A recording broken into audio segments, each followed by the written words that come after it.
ಇವತ್ತು ಕಾಂಗ್ರೆಸ್ ತನ್ನ ಚುನಾವಣಾ ಪ್ರಣಾಳಿಕೆಯನ್ನು ಬಿಡುಗಡೆ ಮಾಡ್ತಾ ಇದೆ. ಈಗಾಗಲೇ 5 ಗ್ಯಾರಂಟಿ ಯೋಜನೆಗಳನ್ನ ಕಾಂಗ್ರೆಸ್ ಪಕ್ಷ ಘೋಷಿಸಿದೆ.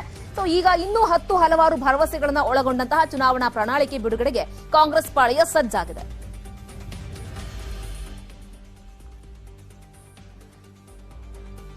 ಇನ್ನು ಶಿವಮೊಗ್ಗ ಹಾಗೆ ಚಿಕ್ಕಮಗಳೂರು ಜಿಲ್ಲೆಗಳಲ್ಲಿ ಕಾಂಗ್ರೆಸ್ ನಾಯಕ ರಾಹುಲ್ ಗಾಂಧಿ ಅವರು ಅಬ್ಬರದ ಪ್ರಚಾರವನ್ನು ನಡೆಸುತ್ತಾರೆ. ಮೊದಲಿಗೆ ಚಿಕ್ಕಮಗಳೂರಿನಲ್ಲಿ ರಾಹುಲ್ ಗಾಂಧಿ ಅವರು ರೋಡ್ ಶೋವನ್ನು ನಡೆಸುತ್ತಾರೆ. ಬಳಿಕ ಬೆಳಗ್ಗೆ 11 ಗಂಟೆಗೆ ತೀರ್ಥಹಳ್ಳಿಯಲ್ಲಿ ಕಿಮ್ಮನೆ ರತ್ನಾಕರ್ ಪರವಾಗಿ ರಾಹುಲ್ ಗಾಂಧಿ ಮತಭೇಟೆಯನ್ನು ನಡೆಸುತ್ತಾರೆ.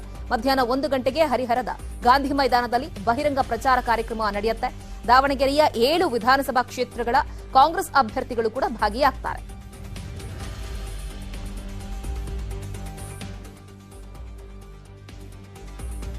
ಇನ್ನು ಪ್ರಿಯಾಂಕಾ ಗಾಂಧಿ ಇವತ್ತು 4 ಜಿಲ್ಲೆಗಳಲ್ಲಿ ಪ್ರಚಾರವನ್ನು ನಡೆಸುತ್ತಾರೆ. ಮಧ್ಯಾಹ್ನ 11 ಗಂಟೆಗೆ ಮಂಡ್ಯದಲ್ಲಿ ಬೃಹತ್ ಸಾರ್ವಜನಿಕ ಸಮಾವೇಶವನ್ನು ನಡೆಸುತ್ತಾರೆ. ಮಧ್ಯಾಹ್ನ ಚಿಂತಾಮಣಿ ತಾಲೂಕಿನಲ್ಲಿ ರೋಡ್ ಶೋ ಇರುತ್ತೆ. ಸಂಜೆ 5:30ಕ್ಕೆ ಹೊಸಕೋಟೆಯಲ್ಲಿ ರೋಡ್ ಶೋ ನಡೆಯುತ್ತೆ. ರಾತ್ರಿ 7:30ಕ್ಕೆ ಬೆಂಗಳೂರು ನಗರ ಜಿಲ್ಲೆಯ ಸಿವಿ ರಾಮನ್ ನಗರದಲ್ಲಿ ರೋಡ್ ಶೋ ನಡೆಸಲಿದ್ದಾರೆ.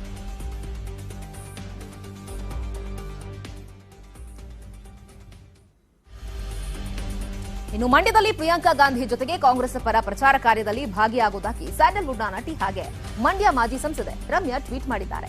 ಈಗ ಮತ್ತೆ ಮಂಡ್ಯದಲ್ಲಿ ಕಾಂಗ್ರೆಸ್ ಪರ ಪ್ರಚಾರ ಕಣದಲ್ಲಿ ಧುಮುಕ್ತಾ ಇದ್ದಾರೆ ಸ್ಯಾಂಡಲ್ವುಡ್ ಕ್ವೀನ್.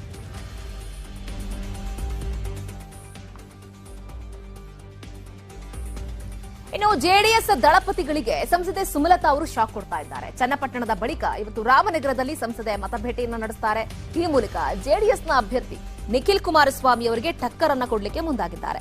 ಇನ್ನು ಬಿಜೆಪಿಯ ಅಭ್ಯರ್ಥಿ ಗೌತಮ್ ಗೌಡ ಪರವಾಗಿ ಸುಮಲತಾ ಮತಭೇಟಿಯನ್ನ ನಡೆಸುತ್ತಾರೆ.